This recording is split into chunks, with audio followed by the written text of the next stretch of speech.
Ang dami-dami pang paikot-ikot. Ang gusto mo lang naman palang sabihin, naiinis ako sa iyo.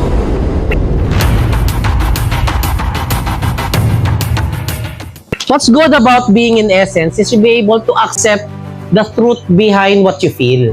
Or rather than go around in circles na ang gusto mo lang naman palang sabihin, naiinis ako sa iyo. Ang dami-dami pang paikot-ikot to the point na you'll not be able to communicate what you really feel. Kasi kapag ka hindi mo yan na ilalabas, hindi rin alam ng taong makakarinig ano nga ba talagang naramdaman mo. That's the first line of communication.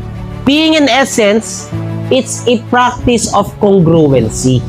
Whenever you struggle in life, you always forget.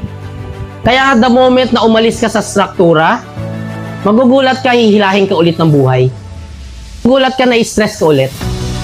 So that's why it's very important na palibutan mo yung sarili mo ng energy that